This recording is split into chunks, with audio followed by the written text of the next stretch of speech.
s'est aperçu que nos collaborateurs ne connaissaient finalement pas très bien ou pas suffisamment bien nos offres et services. Et du coup, ils ne se sentaient pas légitimes à en parler dans leur sphère plus personnelle. Et donc, on a pensé que le podcast, c'était un bon outil pour faire découvrir d'une manière légère et finalement hyper souple nos offres et services. On a aussi choisi le podcast pour son accès hyper facile, parce qu'on a beaucoup de collaborateurs sur le terrain, notamment à travers NJ Home Service qui installe, répare des équipements. On a proposé au début, pendant quasiment un an, des podcasts qui duraient 5 minutes. C'était un rendez-vous hebdomadaire tous les lundis matins. Et puis là, on est en train de se réinventer. On va essayer d'événementialiser vraiment le podcast. On interviewe les collaborateurs NJ sur un sujet dans lequel ils sont experts. On leur pose des questions pour qu'ils puissent nous présenter vraiment sur ce sur quoi ils travaillent. Ce qu'on voulait, c'était gagner en autonomie. Donc Saouty nous a vraiment formés à la fois sur tout le travail rédactionnel, parce que c'est vraiment une expertise particulière d'écrire pour l'audio. Et puis ensuite, Saouty a mis en place la plateforme avec l'identité visuelle. Et puis ensuite, nous a aussi accompagnés sur comment faire pour donner une identité sonore à ces émissions. Entre le moment où on a été formés vraiment à l'écriture, sur les scripts, au montage, je dirais qu'en 2-3 mois, on était opérationnel pour mettre en place ces podcasts. Déjà avec NJ, c'était pas notre première collaboration, donc c'est un client qu'on connaît déjà depuis de nombreuses années.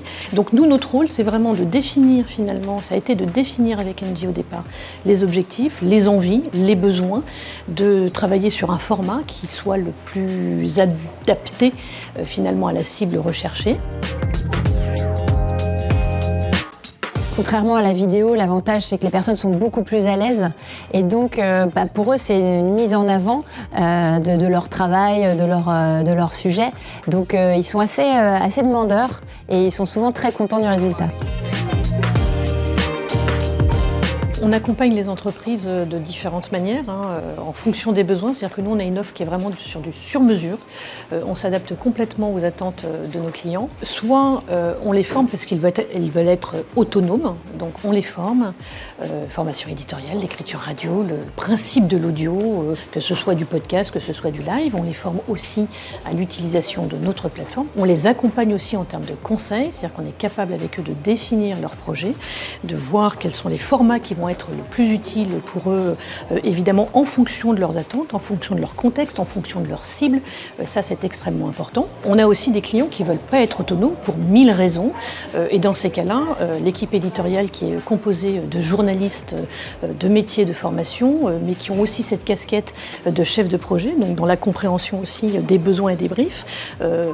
Équipe composée également de techniciens, de réalisateurs, d'ingénieurs du son. Et dans ces cas-là, eh bien, on produit pour eux, évidemment toujours sous leur responsabilité, c'est-à-dire qu'on travaille main dans la main le plus souvent avec les services de communication. On prépare les scripts, on prépare les interventions, on prépare les intervenants, on anime, que ce soit pour de la production de podcasts juste enregistrés ou du live. Les grands groupes ont des problématiques et des contraintes techniques qui sont très fortes. Quand on est en communication interne, on est évidemment sur des contenus qui sont sécurisés. Et donc on lève toutes ces contraintes, on prépare la plateforme, on prépare aussi, on accompagne aussi nos clients à la prise en main de cette plateforme. Donc en fait, notre équipe, elle suit de A à Z la mise en place d'un projet avec une entreprise, et quelle que soit sa taille, que ce soit des entreprises du CAC 40, mais des entreprises aussi un peu plus petites avec des tailles plus modestes.